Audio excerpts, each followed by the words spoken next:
Whenever you need to make a decision in life, be it choosing a career path, a job, or when you go through a personal crisis like a family bereavement, it's important to know yourself and to know what your real potential is. Your real potential can be realized when you find something you can do amazingly well with minimum effort on your part.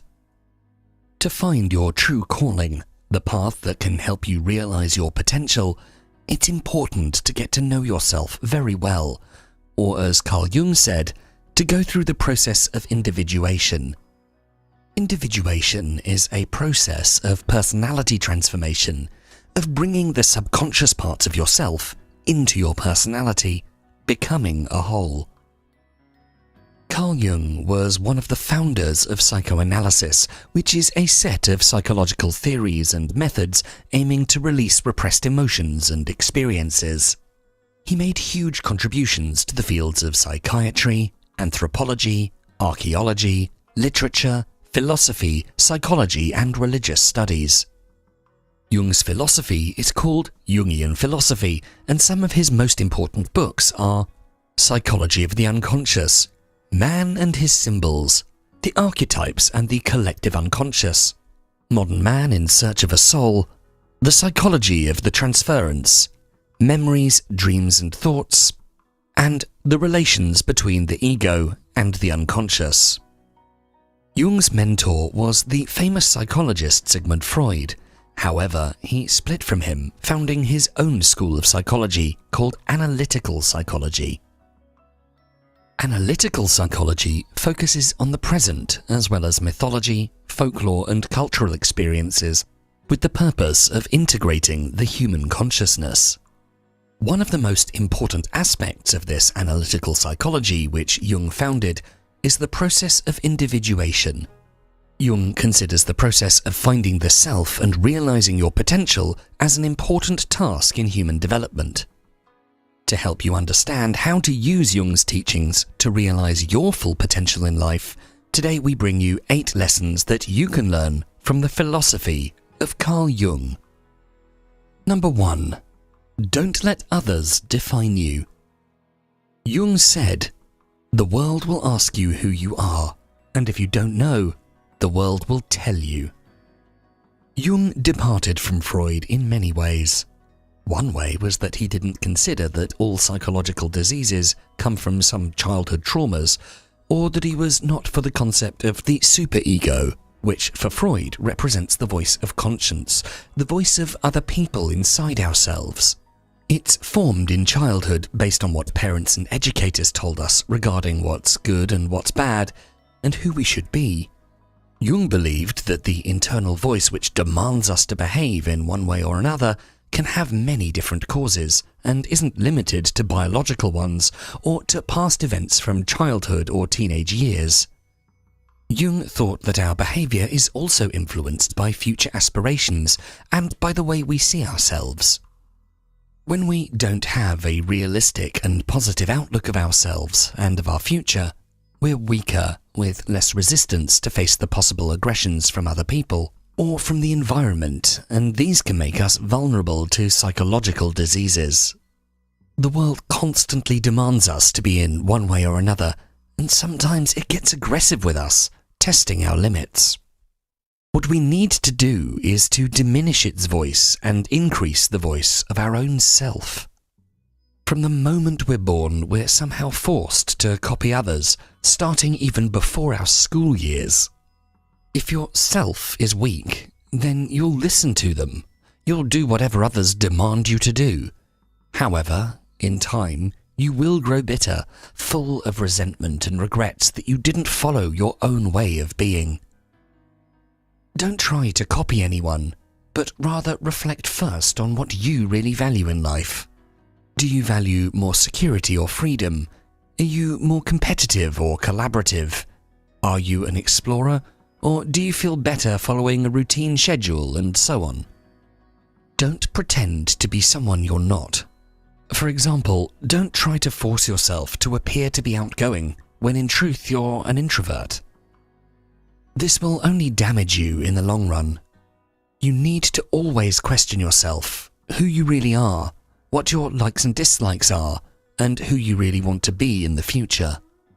Only after you've been through this introspection would you know what actions to take and how to impose your will on the world instead of letting the world overwhelm you with its demands.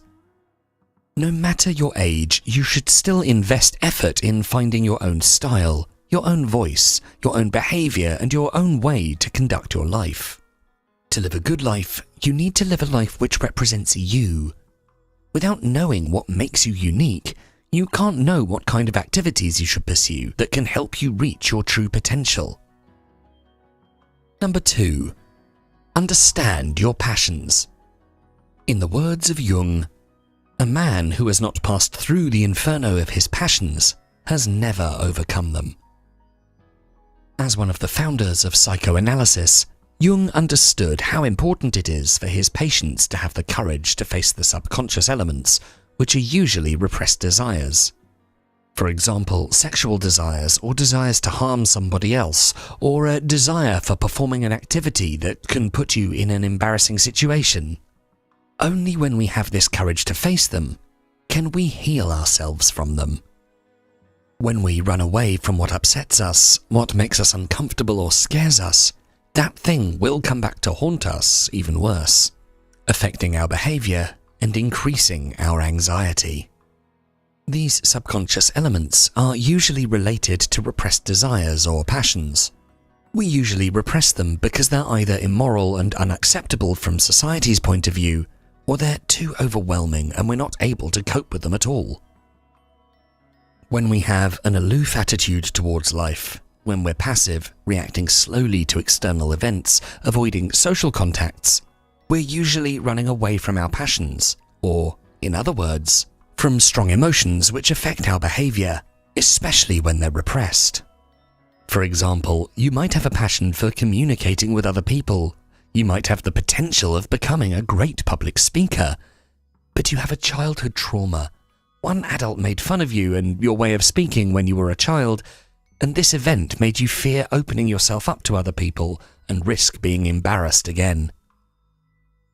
The best way to heal from such anxieties and discover your real passions again is to practice more journaling, analyze your dreams, get to know yourself better, be more forgiving with yourself, make time for things you really care for, learn to overcome your fears step by step.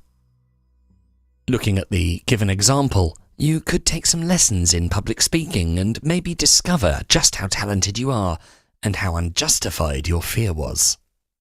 Get more in touch with what makes you feel alive and more knowledgeable about the inner workings of your inner passions. Number 3.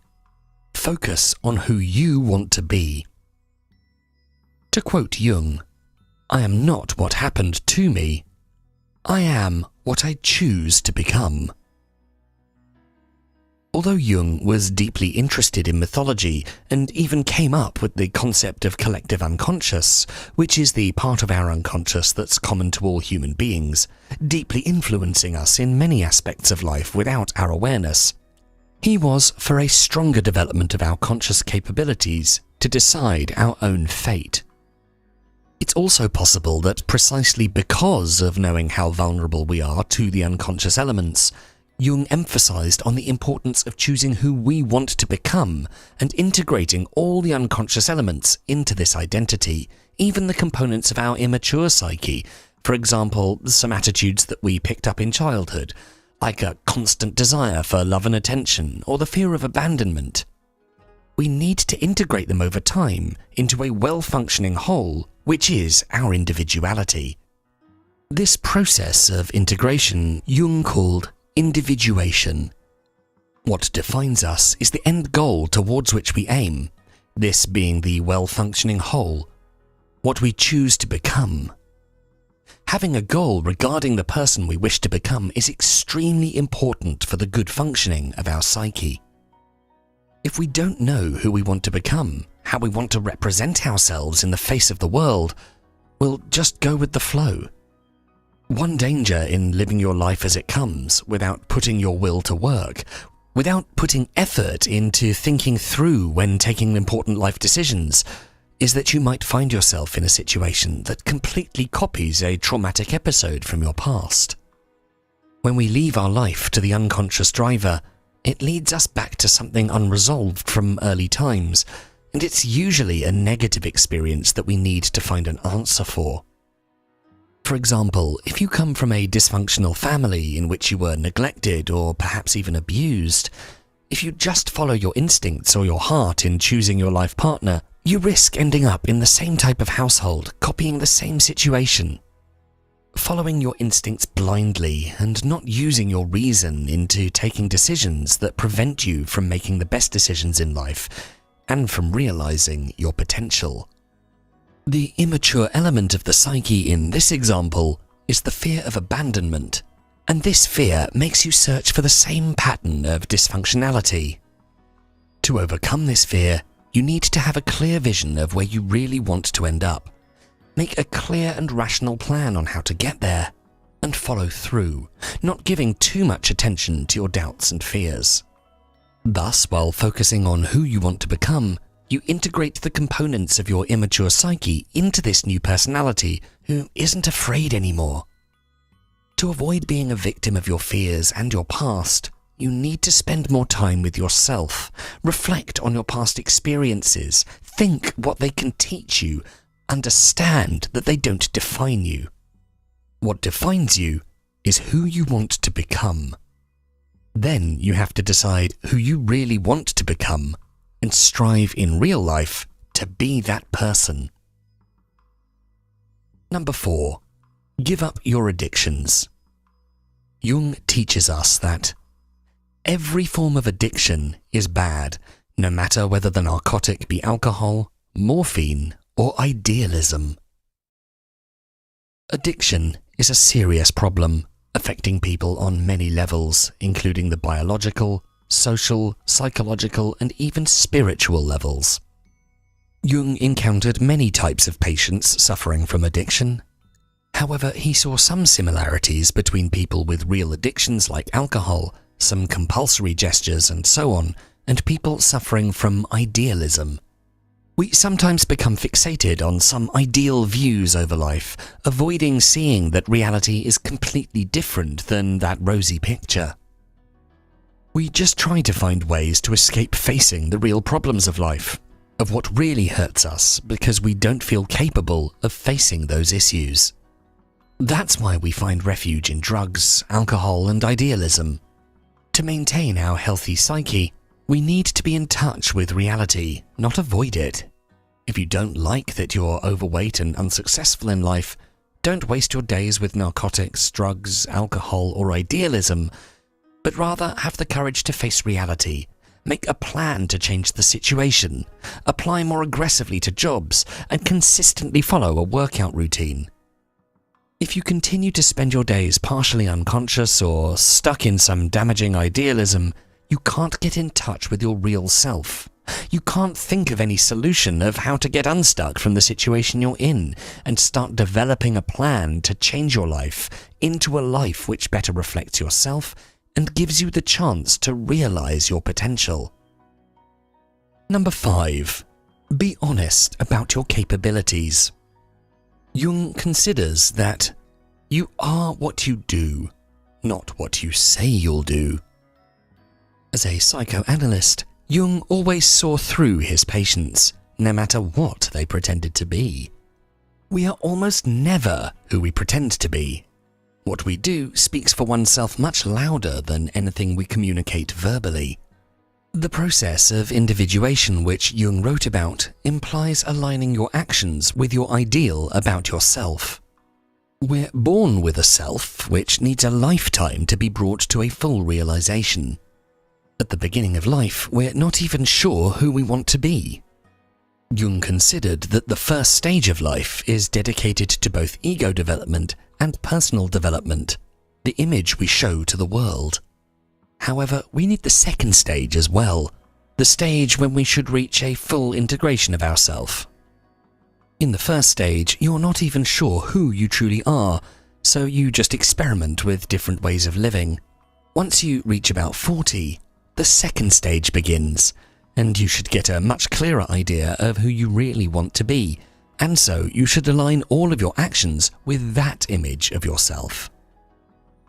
Even before this stage, it's always good practice to keep your word and have a realistic view over your time limits and skills, and this view should be formed according to your past experiences. If every time you studied for an exam just the night before and you always got a lousy mark, maybe you shouldn't do that next time if you want better marks. In the same way, if your boss asked you if you could do this task by tomorrow, don't rush to say yes, especially if you know that you're really not that strong in that area and it would be very likely that you'll need the help of another colleague and that it will take you much longer than a well-practiced expert. If you fail in delivering your promises repeatedly, people will stop trusting you and your words won't mean anything to them anymore. It's okay at the beginning of life to overpromise and push your limits to accomplish certain things, but there will be a time in your life when you need to draw some conclusions regarding your limits, and you need to align your promises according to those conclusions. In our journal, think of what activities make you happy. Don't hold back. Imagine money was no object. What truly makes you happy? Identify that, and you're now free to stop and think, to find ways to focus your energy on those activities which help you realize your potential. Realizing your potential is a journey, and solitude can provide moments of reflection that can help you assess how far you are on this journey and what you should do to advance more. If you enjoyed this video, please make sure to check out the full Philosophies for Life playlist, and for more videos to help you find success and happiness using ancient philosophical wisdom, don't forget to subscribe. Thanks so much for watching.